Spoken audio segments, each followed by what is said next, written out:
This is where they are building the largest nuclear fusion reactor in the world. Right now, I am inside the assembly hall of the International Thermonuclear Experimental Reactor in the south of France. And just behind me back there is where scientists and engineers are working to replicate what happens inside the sun. Now, this is so much more than just another energy project. It's a $22 billion science experiment between a whole host of nations all coming together to try and change how we generate power on this planet. ITER's mission to create a new carbon-free energy source couldn't be more urgent. Global energy use is projected to nearly double by 2050, and we've got to drastically cut our use of fossil fuels. Some scientists hope that controlled nuclear fusion could be the holy grail of energy, but there's a catch. As it stands right now, no reactor has ever been able to produce more energy through nuclear fusion than it takes in. ITER's aiming to be the first, and if it's a success, it could quite literally change the world.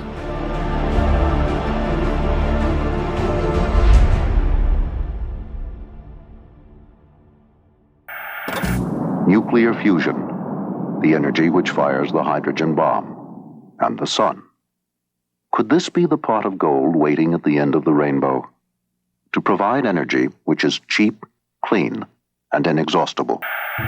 In November 1985, General Secretary Gorbachev of the Soviet Union made a proposal to US President Ronald Reagan, form an international coalition to develop fusion energy for peaceful purposes. A year later, the EU, Japan, Soviet Union and US all agreed to design a nuclear fusion facility called ITER. Today, that effort's grown to include thousands of engineers and scientists across 35 member nations.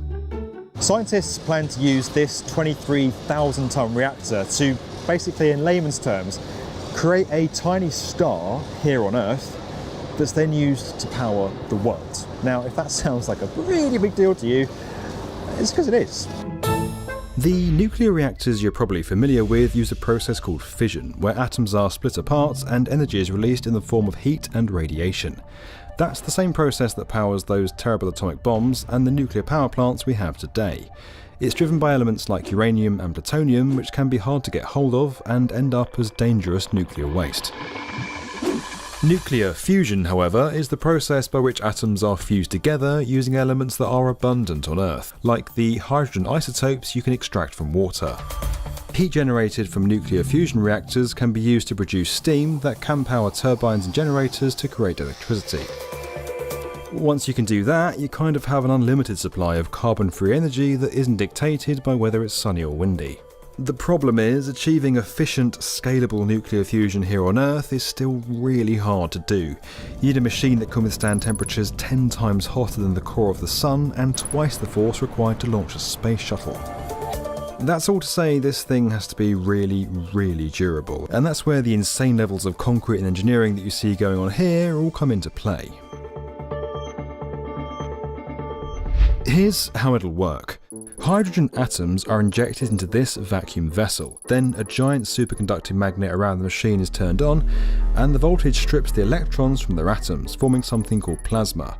It's a state of matter that's sort of like gas. Hopefully you're still with us. That plasma is then heated to extreme temperatures of up to 150 million degrees Celsius. The atoms then fuse together and release a huge burst of thermal energy in the process. That nuclear reaction produces 4 times as much energy as nuclear fission, and 4 million times the amount of energy you can get from burning the same amount of coal, oil or gas. The ITER tokamak will be the largest and most powerful fusion device in the world, with 1 million components and 10 million parts. Those parts are all made and assembled by ITER's member countries and then shipped here to this 445-acre site in France. It's kind of like building a Lego kit, just 10 million times more complicated. I'm Colette Ricketts and I work as the Deputy Head of the Project Control Office for ITER organisation. It's my job to make sure that all the bits that are needed to put together the Lego kit that is ITER show up on time, the right colour, the right shape, the right time. I'm the Grand Master of the Lego kit. With so many heavy components needed to make the machine, 104 kilometres of roadway have been specially modified into something that's now known as the ITER itinerary. We've built bridges, we've widened roads, we have police convoys to get our components through. It's a massive undertaking just to move a component. Everything then comes here into the massive assembly hall. Parts are put together and these enormous cranes on the ceiling above my head lift it up and over into the reactor. At its core, we're still building the same facility we were building and was imagined decades ago. But of course, every week something changes because we're on a global platform. Pandemics, Brexit, political elections. So then we reschedule, we reorientate our programme. I spend most of my time saying, well, that was the plan, but nothing goes to plan, and this is how we're going to adapt. Now, I'm a self-confessed construction geek, and ITER really is the ultimate construction project. If you thought getting one national government to build an infrastructure scheme was hard, try doing it with 35 nations, all with different languages, cultures and building practices. It's a pretty nuclear level of project collaboration, and tools from Think Projects are helping to make it all happen. So it's the coming together of these nations who recognise that there's a problem with the environmental conditions, recognise the potential of fusion to solve the baseload energy problem, and are now working together in the most amazing collaborative way. I think there's something like 45 native languages at the ITER head office. It's an amazing thing. Behind all the concrete, magnets and metal, there's a lot of different people building, shipping and assembling millions of specialised parts. And all those different people contributing to ITER need contracts to get paid and make sure their work is being accounted for. Think Project manages contracts for nearly 400 users across 30 organisations and those 35 nations. It's not the most glamorous part of the project, but it's the glue that kind of keeps the whole thing together. The stakes are high for ITER, and staying organised is essential. There's been a lot of money invested in this, and it's a crucial moment in our energy transition away from fossil fuels and towards renewable sources. The immense project is scheduled to first power on in 2025, when they'll hope to create plasma.